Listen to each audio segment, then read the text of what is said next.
त्याच्याकरता आपला माणूस पाहिजे, तुमची भूमिका आहे. बघूया आता कसं कसं घडतंय.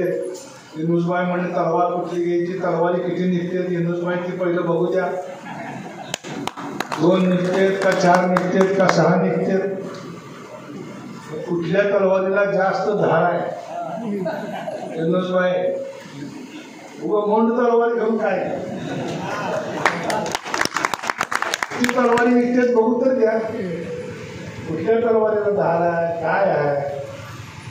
पण नुसतं मला आमदारकीचा नाद असून उपयोग नाही. इंदुसबाई तुम्ही सकाळी 7ला जाणार दुकानी, 11 वाजता गल्ला करून येणार, 12 वाजता घरी आले की भाजी म्हणणार बैठो खाने के लिए, खाना हो गया बिरयानी खाई, दोपहर की दो घंटे की वापसी, 4 बजे फ्रेश होने का, 6 बजे फिर पंढरपूर. त्यामुळं इंदुसबाई वाट लावणं सोपं आहे, भेटवणं सोपं आहे कार्यकर्त्याला, पुढं इजत नाही. मग त्यामुळं पहिलं दुकान धंदा उद्योग 2 महिने ही मानसिकता पाहिजे. ती करत असताना आपण जिवंत राहणं महत्वाचं आहे. आणि तुम्ही जिवंत राहिला तर आम्ही जिवंत. तुम्हाला माझ्यावर सोडून मी काय कोणाच्या पाठीमागे जाणारा माणूस नाही. मी तुम्हाला सांगतो, चूक झालेली आहे आमची, त्याबद्दल सगळ्या मंगळकरांची माफी मागतो. पुन्हा तुम्हाला कोणातरी गावाला जाऊन वैरण खा म्हणून सांगणार नाही. मित्रांना आपल्या हिंमत आहे, आपलं चित्र आपण सांभाळायचं, वैरण घालायचे. त्यामुळे तुम्ही काळजी करू नका. तुम्ही तुमची व्यवस्थित नियोजन करा. कालपासून याद्या प्रसिद्ध झालेले, त्याच्या याद्या मतदारांच्या काही गावांमधून बोगस मतं वाढवायचं काम सुरू आहे. हे आमदारकी म्हणून नाही, उद्या तुम्हाला ग्रामपंचायत आहे, जिल्हा परिषद आहे, पंचायत समिती आहे. एकदा मतं वाढली तर पुन्हा मतं कमी करता येत नाही.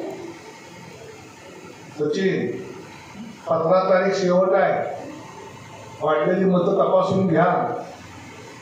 गावात नसलेली मतं, आता इथंच काळ बघितलं मी, कर्जाळ पात्रामध्ये 300 मतं वाढवली.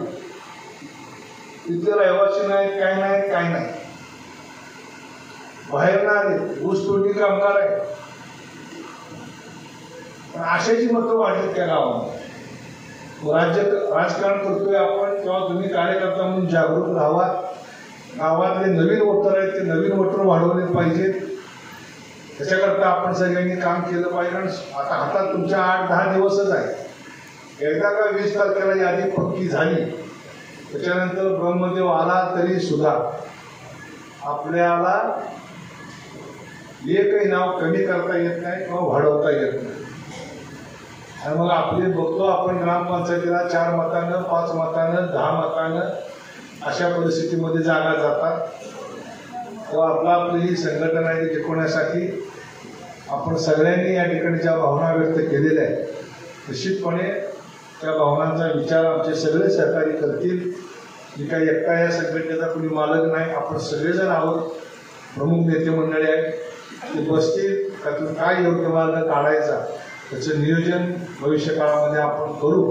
पण आजपासून तुम्हाला सगळ्यांना आपण इलेक्शन मोडमध्ये आता जाऊन आजपासून इलेक्शन सुरू झालेल्या भूमिकेतनं आपल्याला या ठिकाणी काम करायचं, ते काम करावं.